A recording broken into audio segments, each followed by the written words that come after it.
There's one moment in The Legend of Zelda: The Wind Waker that solidified it as my favorite game in the series. As Link confronts Ganondorf at the top of his tower, the King of Evil begins to talk, barely paying any attention to the boy behind him. He speaks of his home country, how it lay within a vast desert where the wind either seared the flesh during the day or froze their blood at night. To him, the wind only meant one thing: death. And yet the winds that blew in Hyrule never carried that promise. There was life and joy and an ease there that Ganondorf desired and coveted beyond all else, implying that this is why he sought to conquer Hyrule. This singular moment humanizes Ganondorf in a way that has never happened before, or arguably since. It provides a reason behind his hunger for power, and yet it's never not selfish. There's no altruism in his goals. He's simply jealous. He sees the verdant wind of Hyrule not as something to share or even take to ostensibly help his people. It's something he does not have, and he wants it. But would obtaining it actually make him happy? Well, no. It's unlikely Ganondorf could ever be happy, let alone satisfied with what he does have. And that fact makes him all the more pitiable because the truth is, we know as players what anything, not just Hyrule, when ruled by Ganondorf looks like. Our first glimpse was provided in A Link to the Past manual, where it describes Ganondorf laying claim to the Triforce as it rested within the Sacred Realm. His lust for power was so great that he actually slaughtered his minions to ensure that only he would have it. But it's the same innate greed that ensures that the Triforce will always divide when he attempts to obtain it. His heart is too imbalanced, and it's this imbalance that causes the Sacred Realm to twist and contort into the Dark World. It's a glimpse at the depths of his heart, which is also reflected in his transformation into the pig beast Ganon. That said, his bestial form wasn't just a random decision by Nintendo. Early design documents of the original Legend of Zelda were unearthed during an Iwata Ask, where it's revealed that Ganon's early name was Hakai, more specifically Gyumo Hakai. This is a combination of two characters from Journey to the West, Gyumo and Cho Hakai. The former was known as the Bull Demon King, while the latter was a half-man, half-pig known for his laziness, gluttony, and lust. Cho Hakai was also a companion of the main character, yet despite improving his ways, at least a little, over the course of the novel, it still wasn't enough to achieve enlightenment like the others. It's fascinating how much of this rings true for Ganon. The more outright evil aspects of Ganon come from Gyumao and may have even influenced his design on occasion. Take the horns on his head in Ocarina of Time, which are more bull-like. But it's the pitiable elements that form most of the basis for his grotesque form, especially in early appearances. This is a man so consumed by his hunger for power that he's willing to kill his own followers and corrupt entire realms in order to do it. It makes it easy to forget the abject melancholy that fills Ganondorf as he talks at the top of his tower in The Wind Waker. It's a far cry from the power-mad usurper from Ocarina of Time or the dark influencer that turns Zant against his own people in Twilight Princess. However, that in itself is odd because, ostensibly, this is the same Ganondorf as in those games. The only difference is the circumstances surrounding his rise to power. Ocarina of Time is chronologically the first appearance of Ganondorf after the Curse of Demise was set forth in Skyward Sword. Here, his origin is that of the King of the Gerudo, a race of women who only give birth to a man every 100 years. That man is automatically made king, and he uses this power to curry favor with the King of Hyrule while searching for the spiritual stones that will lead him to the Sacred Realm. While he's unable to gather them himself, he's cunning enough to use Link's hibernation upon touching the Master Sword to obtain the Triforce, or at least the Triforce of Power because, as always, it's not complete because of his imbalance. It's in Ocarina of Time that Ganondorf shows what his dominion over Hyrule would be like, and, unsurprisingly, it's completely self-serving.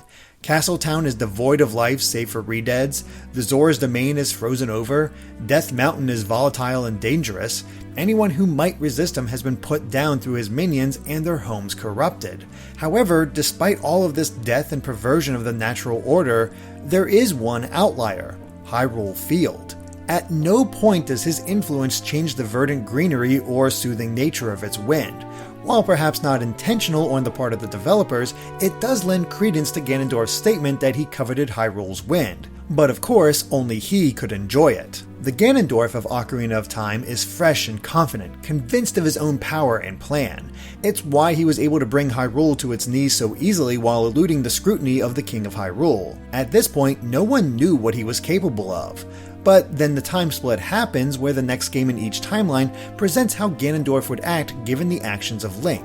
Amusingly enough, he ends up in a similar situation whether he wins or is discovered early and sentenced to execution.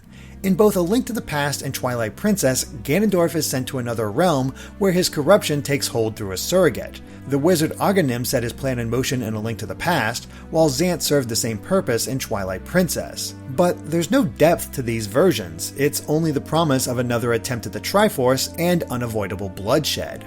So what makes the Ganondorf of the Wind Waker so different?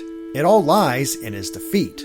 Sealing him only fuels his rage, and he will inevitably escape. It happens in this timeline as well, where the adult Link has returned to his era, making it so he was not there to stop Ganondorf's return. But this assured victory was stolen by the goddesses. Divinity itself struck Ganondorf down and covered all of Hyrule in water, him with it. And yet he still returned, driven to conquering Hyrule despite it no longer being there. He was willing to go to any length in order to resurrect the kingdom, all so he could rule it. And that makes for an interesting quandary.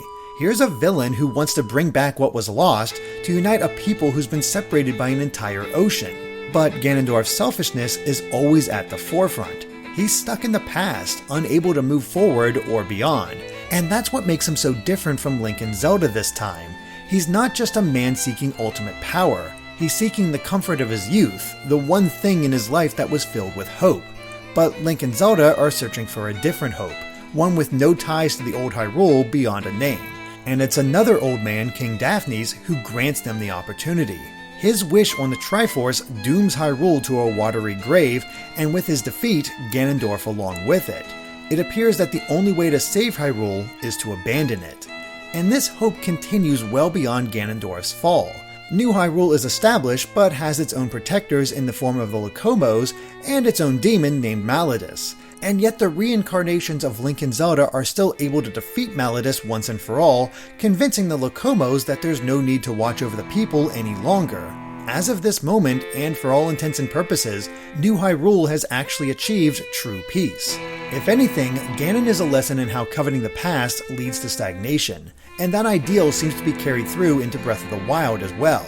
Although we don't know exactly when it takes place, it's safe to assume Ganon's greed consumed him to the point of madness, where his soul degraded to that of a literal infestation.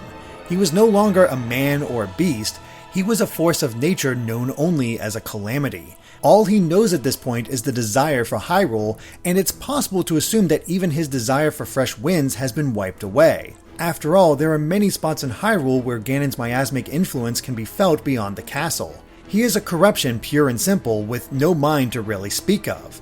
It makes for an odd parallel with Zelda, who's also obsessed with the past, whether it's the runes and ancient guardians, or her inability to tap into the magic that marks her lineage. But Zelda is able to move past this obsession once she focuses on the present and those around her. It's no longer a selfish desire, but an altruistic one.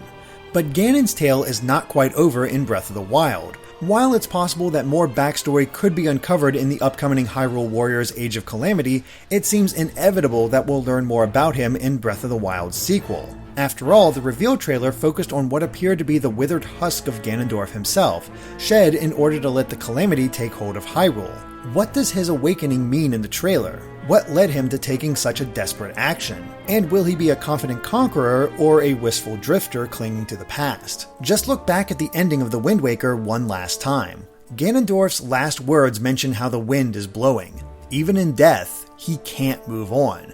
There's depth here that I adore, and I hope to see more of in the future. Ganon is one of the longest running villains in gaming, and it's rare for him to change beyond what we know. But there's a thread buried within the moments where Nintendo does expand and shows that there's some real pathos to this curse given life. I feel that there's so much more to Ganon and hope that he'll be given more of a spotlight as time goes on, even beyond Breath of the Wild's sequel. And after all, hope and trust in the next generation is the key to a bright future. Don't resist the winds of change. Embrace them, nourish them, and let them take you to the lush fields of progress.